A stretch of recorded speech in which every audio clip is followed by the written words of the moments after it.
So that looks like what's about to come is that big giant harbor is what they're building out there.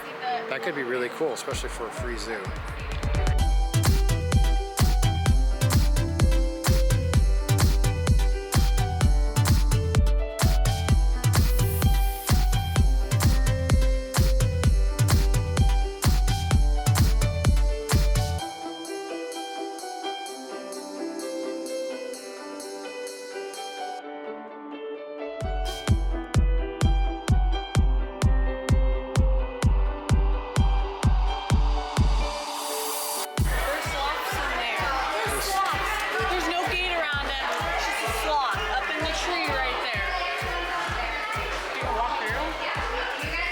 Yeah, that's the garden. I'm gonna go save another turtle. No kidding. Alright. No turtles swimming. See the fox? Where? Can you come down and see us?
All right, so where are we at, Robin? What's this place called? Minnehaha Falls. Minnehaha Falls. Yeah.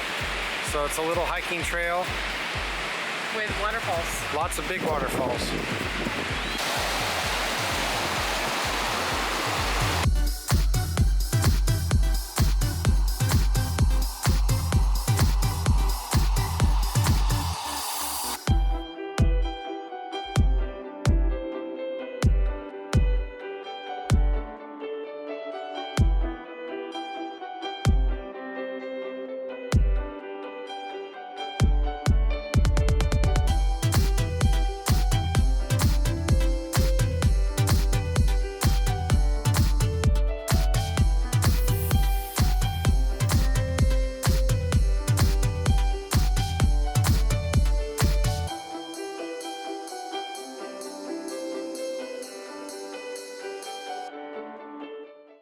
Alright, so we finished our trip. What are my thoughts on the gimbal so far? Well, it wasn't too awkward to carry around, but keep in mind I have a small camera on it right now, so it's about 2 pounds lighter than what it would be when I have the bigger camera. The more tiresome part was carrying around the backpack to put things when I knew I might want to put it away. That proved to be, you know, you got a backpack on you, you're out like at the zoo, stuff like that, it's hot, uncomfortable.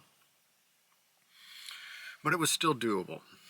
There was some scenes where I took, now this camera of course, I lowered the ISO as well by the time we got to the Science Center, I'm not sure, or maybe it was the zoo. I noticed at the aquarium there was still a lot of noise, but I mean that's not the point of the gimbal, but I could technically shoot at a slower shutter speed because I'm on a gimbal, so I don't have to worry about rolling shutter so much because I'm not jerking the camera all around. Because you know, if you're shaking and then that rolling, you have your rolling shutter, and if you're shaking it just really shows up bad. Plus if you're trying to stabilize and you shoot, if you try to use warp stabilization on anything less than around 60 frames a second, because the shutter speed will end up being slower than 60 frames a second if it tries to knock it down to get more light. It's just really hard to stabilize.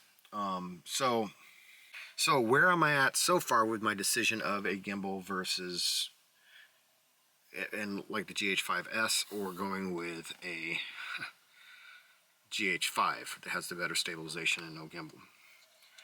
I still don't have an answer to that question. I'm still gonna have to just keep using this and seeing how I feel about it. The other thing to keep in mind is the times that I didn't want to use a bigger camera, all the times I would have been fine using a bigger camera, I'd been fine using the gimbal. There was a few times when we were actually going around by the doing the rides and stuff where the little camera was nice. We could just put it in my pocket because you can't use them on the rides. Obviously, you wouldn't want to take your gimbal and set it there. Somebody would walk off with it. I mean, very easily they could. I wouldn't, even on a ride, even though they have the place so you can set your purse and stuff. That's just too tempting for somebody to walk away with, because it's like it's got a big giant price tag on it.